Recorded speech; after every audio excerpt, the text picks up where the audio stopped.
Hello again, and today Judy won't be gory.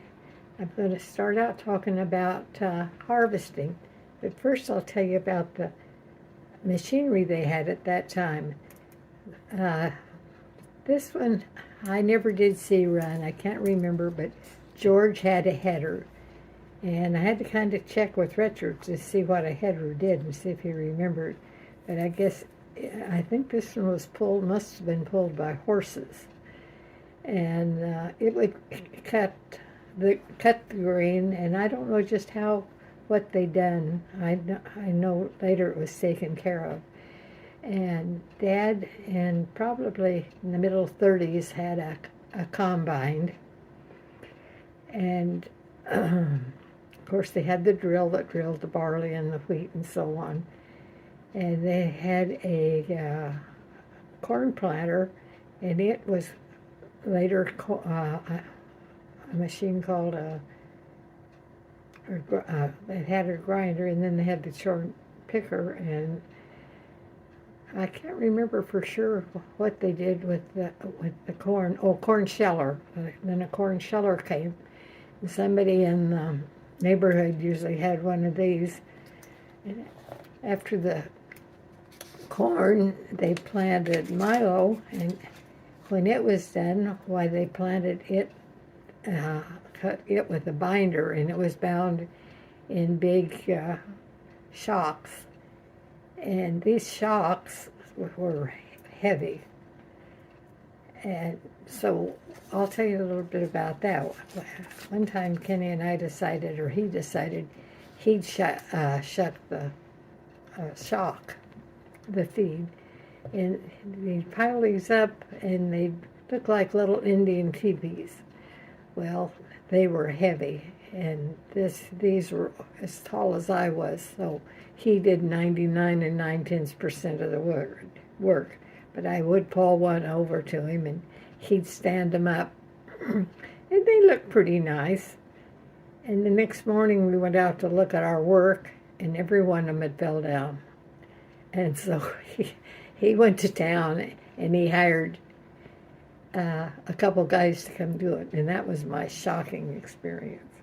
Another machine they had was a thrashing machine, and I'll talk about it a little bit later. We'll go back down to the wheat again. They had an auger, and at this time they didn't take wheat and put it in an elevator in town like they did later. But Dad had the three big wooden bins inside the granary he had, and they'd haul the wheat in a truck to the granary, and then they'd auger it up in these bins. And one day, well, I don't know, Marguerite and I know that was when Shirley was living with us. Anyway, Dad came in the house and told us he needed a little help. So Marguerite and I went out, and he had put a ladder up against this granary bin, and he said, I want you to crawl up there, and he said, as I auger this wheat up, well, then you move it back, plow it back, or against the edge. Well, now the roof on this granary was slanted, so where the end of it met the outside wall, there was only about 5 or 6 inches, and it went all the way around, and the highest this bin was with the wheat in there was 3 to 4 feet. Well, Marguerite and I crawled up there, and Dad came behind us and handed each one of us a bucket. Now he said, when I put this wheat up there, why, just mow it back. Well, when we first started, we could see, it wasn't bad. The auger wasn't going too fast, and we put the wheat back. Well, pretty soon we got all the corners and everything filled, so we yelled and told him, hey, it's full. Well, he'd come up and looked, and he said, oh, there's room for more. So we went down, and I think he speeded this auger up. And I actually thought he was going to bury us alive, or the walls were going out of this granary or something, because he just kept putting it up there and putting it up there, and Marguerite and I kept yelling at him. Finally he stopped, and we crawled down. and we were hot and dirty and had this grain kernels all over us, and we were shaking them. And I know he was laughing because he said, "Why don't you go out in the yard and shake that grain off so if a chicken comes by, he can eat the grain?" Well, there was grain that spilled out of the trucks, and if a chicken wanted to eat it, he could have ate it. But anyway, that's one thing you only want to do once. And then when it was the thrashing time, now harvest, uh, you had to get your own thrashing crew. Well, Kenny tells about when he was probably 8 or 9 in school, why the Andersons had a thrash machine. They'd come to get him out of school, and he'd have to crawl up in it, and he'd hold a ball peen hammer or something against where they needed to, if they needed to put a rivet or something in. So he did grow up around one of them, and his folks, I guess, had gone to someplace up in Nebraska to a health thing, and he was about 13 years old, and he knew that it was getting close to harvest time, so he told his uncle that lived with him, and his uncle was just about blind. He said, "I'm going out and pull out that machine, and we'll work on it." Well, I guess they did, and when his folks got home, why, his dad was worried. He said, "We got to get that machine out and get it fixed because the neighbors are going to be calling." Well, of course, it was already done, and that's what he told him. He said, "It's already ready to go." And he said, "What do you mean?" And Uncle Jupe spoke up and said, "It's ready. It's ready." So anyway, Kenny started running the thrash machine and a crew by the time he was 15.